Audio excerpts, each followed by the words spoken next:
Capital of Sydney or the capital of Australia? The capital of Australia is. Okay, hold on. Did I screw that up? Did I? Sydney. I don't think it was Sydney anyway. I don't know. I don't know. I just know you know, and I want to hear you come up with. Here, you know, dude. You know what's really screwed up? Now just go through the motions because I know I've asked you this before. What color is a yield sign? Red and white. What shape is it?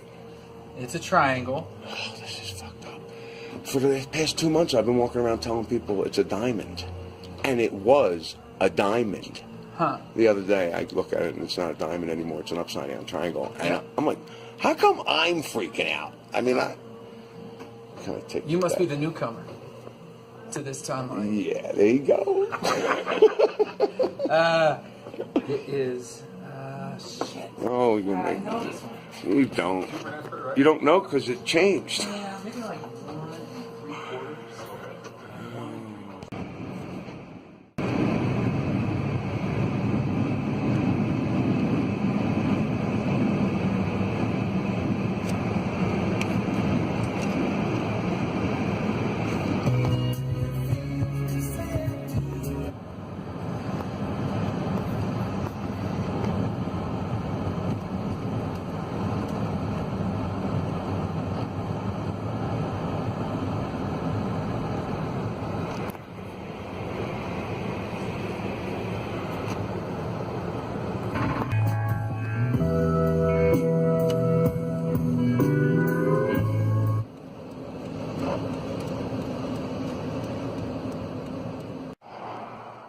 My straw analogy is coming out great. People are really understanding that.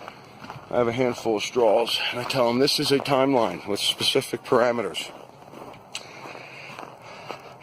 And we create motion in time by shifting in that section of timelines, because there's infinite timelines inside that timeline with specific parameters. Once you shift to the one next to it that also has infinite timelines inside of it with specific parameters, that's when you might notice changes or shift. But you're not going to notice them with motion because we're shifting into the immediate next adjacent timeline.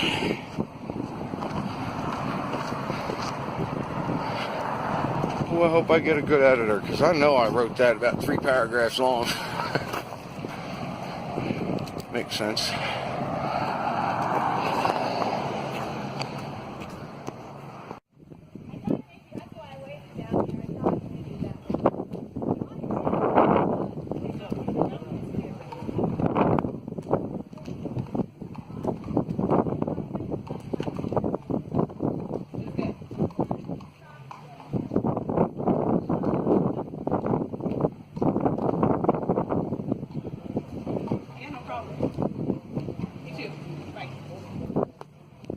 My eyes see changes right now, but I don't know what the change is. You know, I'll look at something and for a split second I'm like, that's wrong. Or it's different. And then I move on. One of the things that brought to my attention is, to me, by my definition, the Mandela effect is a sign that you shifted into another timeline. So I don't really care if you're the only one that sees it. It's still a Mandela effect. You know, if you're the only one that noticed, wow, stop signs have always been blue, now they're red. Well, you shifted. It doesn't matter. It's a Mandela effect for you. It's a personal Mandela effect. It doesn't really matter if other people are going to label it that or not. Who cares? It's by definition, your consciousness shifted into another timeline.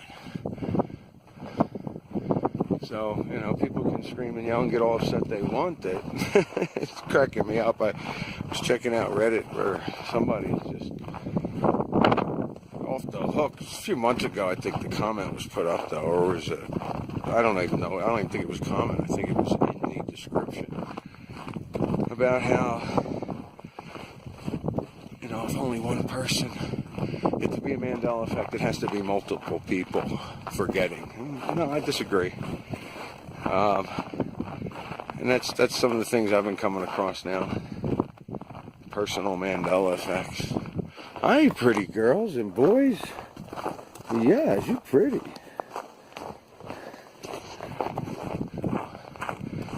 but some of the topics have been fairly deep. You know, I walked into the store. I asked the girl, I don't even know, it was one of the new ones that I'm not really affected by. Oh, Harry Potter's scar. You know, I gotta say it's where it's always been for me. I mean, but was it in the middle, you know? Because I'm thinking, wow, in the very first one, when I very first seen it, I do think that scar was directly in the baby's head when they showed it the very first time, directly in the center. And I can't be sure, but that's what I recall. And now it's on the left side of, the right side of Harry's head. So, and you know what? I look at it and I go, well, it don't look right, but I can't. I'm not sure about that. But I asked her, and she said exactly where it was. She goes, what are you trying to Mandela affect me? And I said, I haven't yet. She goes, no, you come in, you get your coffee, you know, we chat a little, and then you go. I don't really, you know. So I'm like, well, I gave her a couple of them.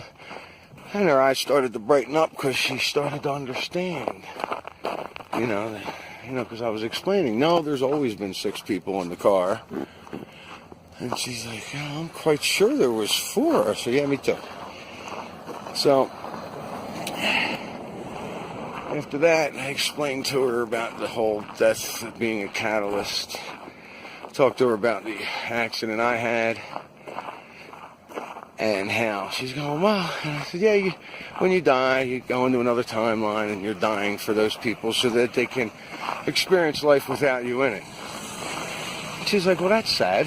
I'm like, yeah, you might think that at first, but when you realize everybody is doing what they need to do, everybody is experiencing what they need to experience, death is not the end. It also brings up another topic. Damn, where'd the oxygen go? That I haven't touched on, but I thought about this. If I Sydney. he said it's not Sydney, mate. Does it begin with a C? No. Does it begin with a C? It doesn't begin with a C. Oh, Canberra. Thank you. Damn it. That's what I knew it. Thank you for the hint. So what you're saying is you're indigenous to this timeline? I've only known it to be Canberra. Really? Sydney was always just like the misconception. All those people misremembered. I don't think it's a misremember, it's a misconception. Okay. All right, this is where I'm doing the trivia night, and Luke's gonna host it. No, you're hosting. I'm not doing anything. You're doing all of it. You gonna film me? For sure. Oh, okay. On talk show circuit. Well, I'm excited to get the book out. I don't know. It's slow going. I've got to tell you, it's when I'm into it, it's great, but it makes me tired. You know, I'm reading and I'm trying to I'm writing, I'm trying to concentrate, and I'm writing this, and I'm like, wow, I really want to take a break, but I can't. I'm on to something here. I got to go. You know, I got to keep writing. I got to keep going. I'm moving. And then I turn around and stop writing, and I pick up a book and start reading. All this stuff puts me to sleep. Now, let me ask you this. Like, when you do the stuff, you just doing it once you rough draft and you're doing your own checking and stuff, but you send it in to the publishers, then they're going to take everything from just a stack of your typewritten pages and go with it, right? Is it online? Are you sending them online copy of it, or how's that work? I'm not sure how I'm getting it to them. I'm guessing I'm going to give it to them online, and I'm also guessing they're going to edit it. You know, I mean, that's the thing. I don't want anybody touching it that's not Mandela affected, but... Well, they'll edit for punctuation and lining the paragraphs and stuff like that, I would imagine, right? Yeah, well, I kind of got all that down. Well, then that'll be an easy edit. Just as long as they're not changing that words or stuff like that, right? Right, the content and everything, yeah. That's why I didn't want anybody touching it. What about a book cover? Do you know what you're going to... I'm looking at these other covers. I like Roy Horns. It's all black. Sasha's all white with Mandela's face on it. I got Lewis here. Looks like I want to say,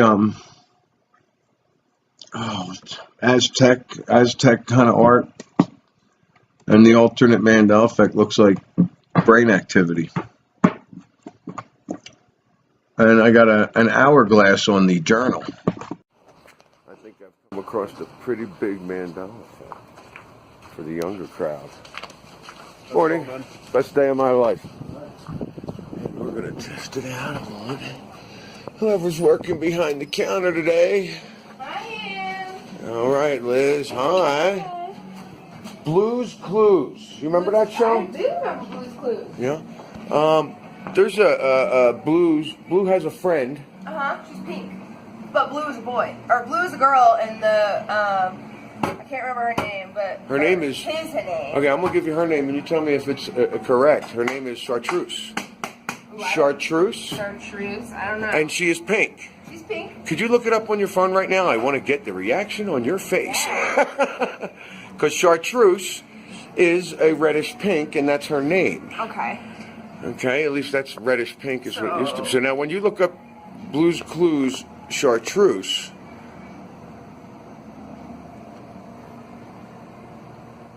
How do you spell it?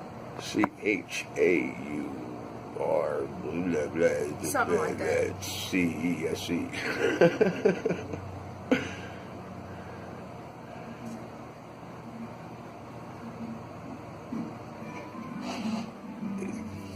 God, are you using a typewriter? God. I know, right?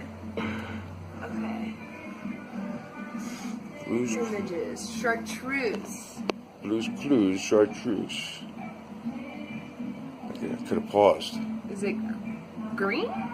Right? You said she was pink, right? Yeah, she's magenta. Now she's green. She's She's always been green. What?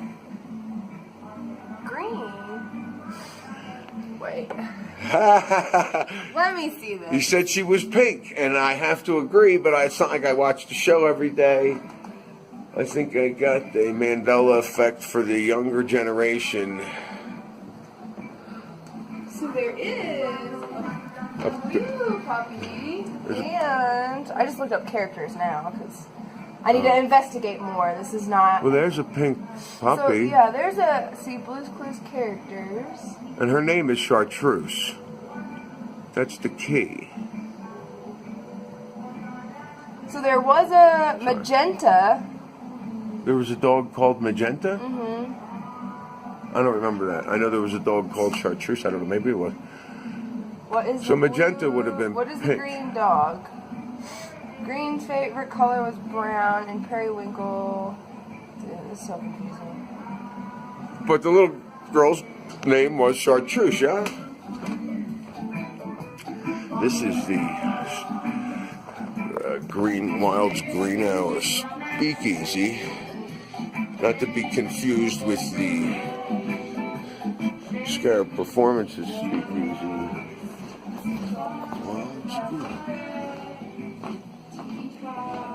That's where I'll be doing the trivia. Do the trivia back here.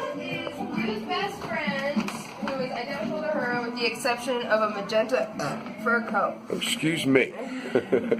She's frequently seen amongst Blue's classmates. There's no character called Chartreuse? Periwinkle is a male kitten. That's even weirder now.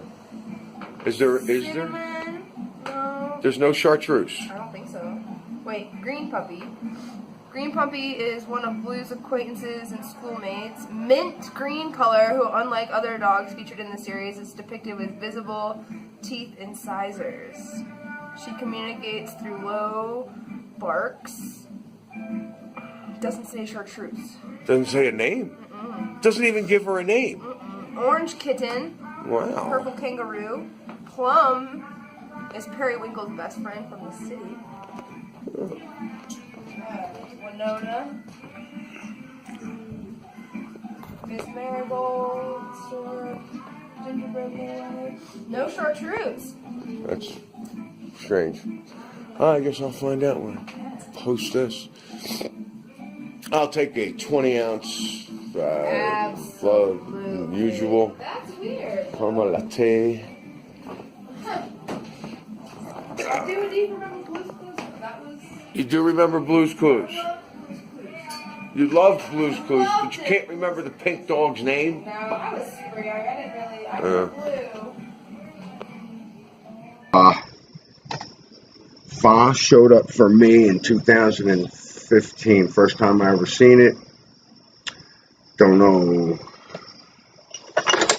PHO. Fa and some numbers. You know, I don't know. I mean, I went out and ate Chinese, and I've eaten different cuisine, and you know, I don't know what I like and I don't like, and bone soup. Oh, come on, man, that stuff makes you feel so good. So, but not eating meat is okay. The broth is fine. Right now, it's this bone soup, and you're getting all these proteins and that stuff that we need. Now, even though I'm not gonna, I've really cut back on the meat strongly, and when I do have it, it's like I don't feel like I need it as a habit.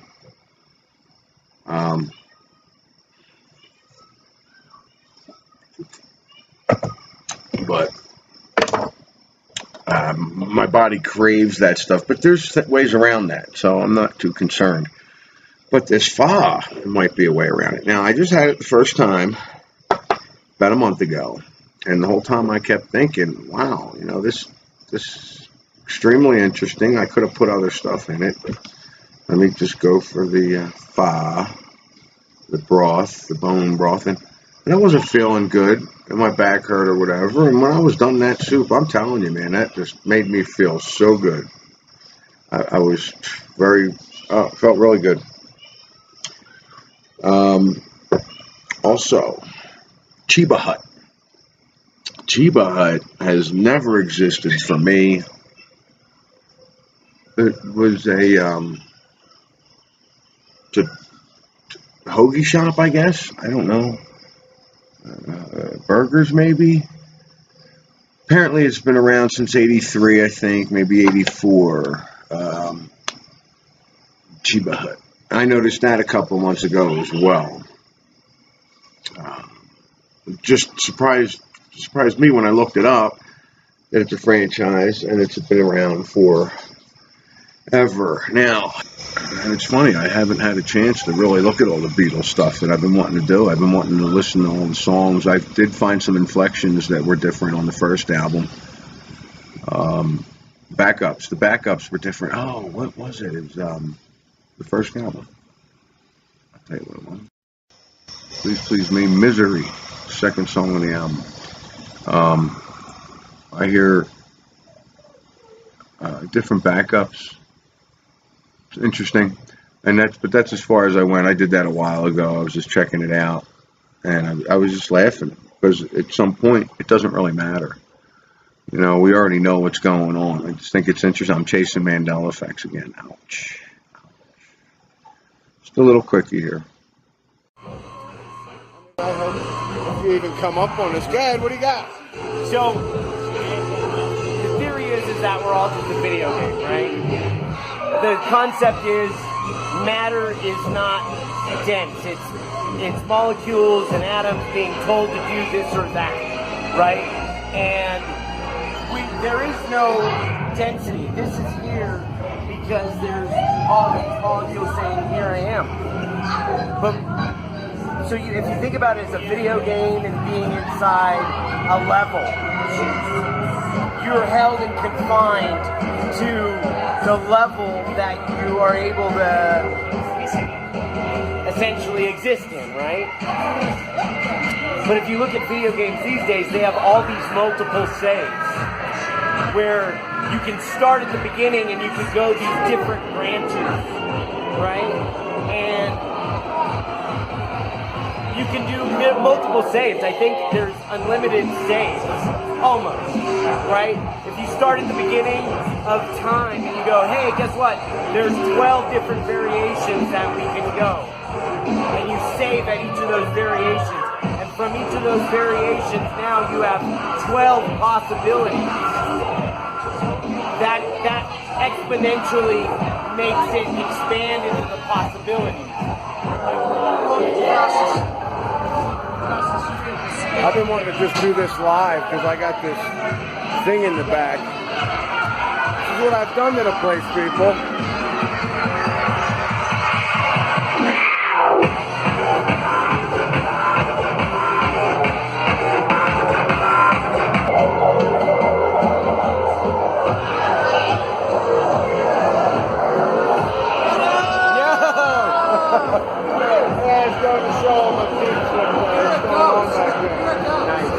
Ghost? I don't think any of us really are here. So we're worried about catching a ride back. So we're gonna go hunt our potential ride, but we might be coming back. Oh, yeah, cool. But more of the story, we're all video game inside the system. That is one of the similar theories that are out there. Yeah. You know. It's not proven, it's just hypothetical. Like Tennessee, how do you spell Tennessee? Oh, God. It's not. See you, little buckeyes.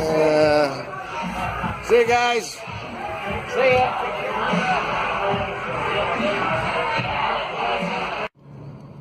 This is really notes from my book, things that I need to get through.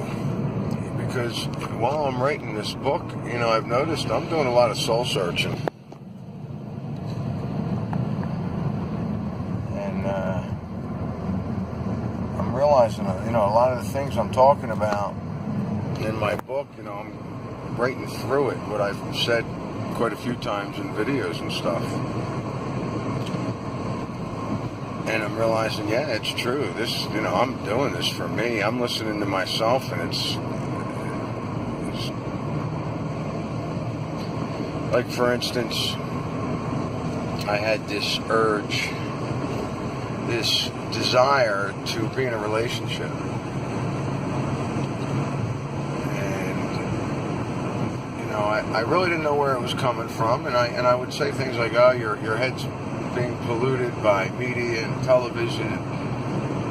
You know, you have to line your desires up with your heart. And I really started to do that. And it's like what I thought I wanted, I really don't. And it took some experience to go along with that too. Not proud, but you know, it got the message across to me a lot quicker than I guess it would have. But anyway, no, if I need to shut that down. I don't, and I have been, and it's not easy. And it's sort of like thinking when you're thinking, all of a sudden you start thinking something negative. You know, you gotta snap out of it right away, and that I've learned to do. So the process I go through with that is easy enough. You know, once I see a cute girl, I want to go over and talk to her. You know what? No, it's done. I'm going right to the breakup. You know, if something happens, so I think it was something Scarab said to me, but it's something I knew, and I know, and it doesn't make sense. So to me, that's a program. The whole wanting to be in a relationship is part of the program, but I knew that anyway. Part of the program. I don't even know what I mean by that. Part of my programming. Something that I picked up at a very young age. I remember talking to my dad about it. You know, I think I was like 8 years old. I was like, no, I'm not really into girls or anything, but I'm sure I'll get married someday. I mean, it's what you do. I remember it, like plain as day. I'm sure it didn't happen in this timeline, but whatever. But that's just one topic I want to go over and see how I'm going to write in that. It's another one. So much I want to talk about, like when I'm sitting here thinking about stuff I want to put in my book. I went back this morning, there was something I wanted to put in it. I go run back and this is where I would put it, and boom, it's already there. I've been reading over parts of the book that I'm like, I didn't write that, or I don't remember writing it, or I'm like, wow, you know, but it's very chaotic. because I think it would have been better to explain everything and then go through the experiences. And what I did was I explained a little, and then I'll start through my experiences, because when I'm explaining the first part of it, it talks about one of the first experiences. So I figured, all right, let me just go in order, and I'm kind of bouncing all over the place. You know, I have to read it straight through to see, and then I got to give it to somebody else. I want to give it to somebody else to read straight through and see how that goes. But every time I think I'm finished, like I thought I was done at 26-something thousand words, and I'm up to 30, and that's just from editing and reforming sentences, and adding an idea here, an idea there. This was supposed to be notes for the book because I thought of something, which happens all the time, and I'm like, oh, I got to get that in. I don't bother writing it down, and I forget what it was. I've already remembered 4 experiences, small ones, I mean, that I had that I didn't, just had to go throw them in the book somewhere. I'm like, damn. And what did I do? No, I put them where that topic comes up near the beginning. But the timing on it was way off. So I state that. You know, I state, hey, I'm jumping ahead a little here because it's just 3 things that happen. It's all basically the same. But I have not found my notes. But it's strange because things are coming back to me as I'm writing. You know, and I really want them notes. I know exactly what book, what kind of ledger it looks like it's in, and I just don't understand why I can't come across it. I still have a feeling it's in this car somewhere.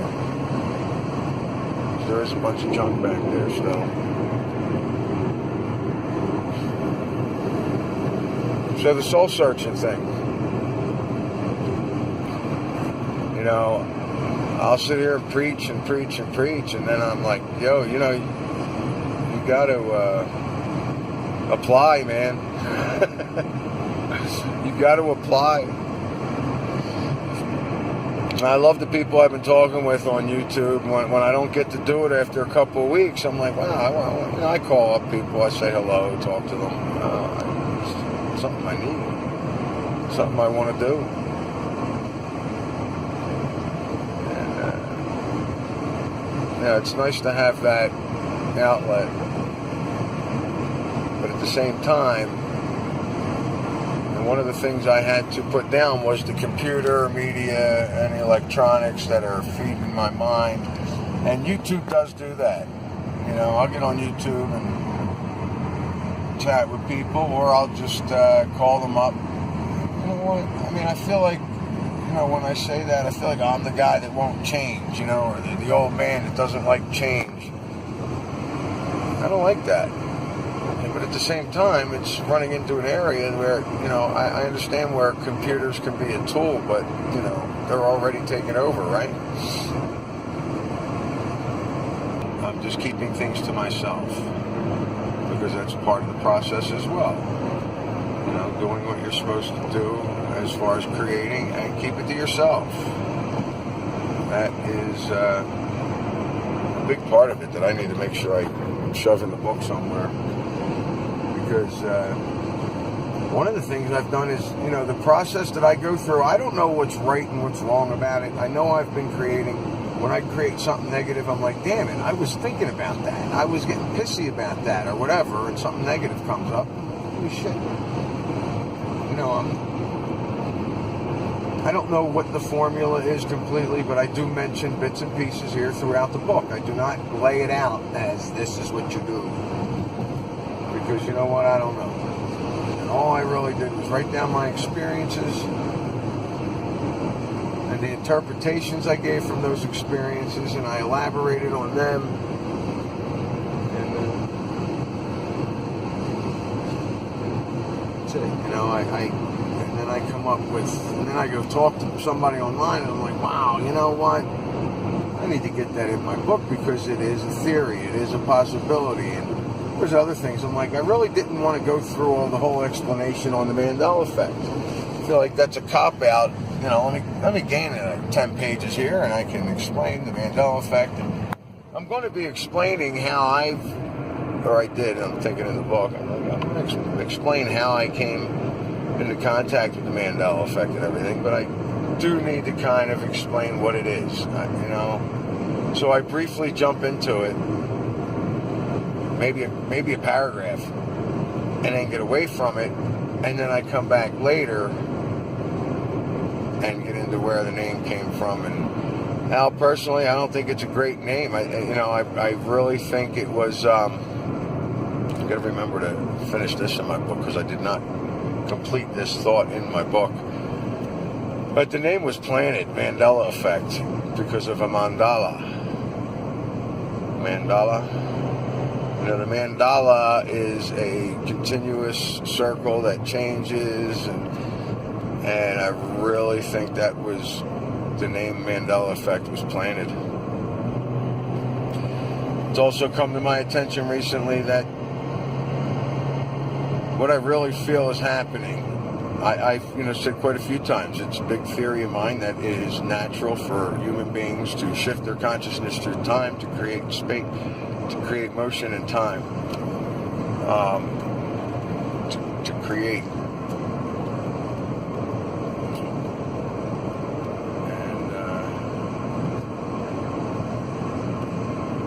I think it's also been messed with. You know, I don't think it's any one thing. Thank you, Noble D. I think I reworded the sentence in the book, but it's not any one thing. And I've said something similar, like, well, you could put this theory inside this theory and it all works, you know, and then you can put that inside this one and it all works. I don't think it's the same exact idea here, but I don't think it's any one thing creating Mandela effects.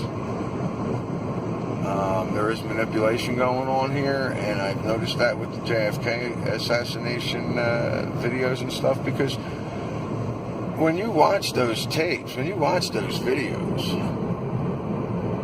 they look like they were doctored.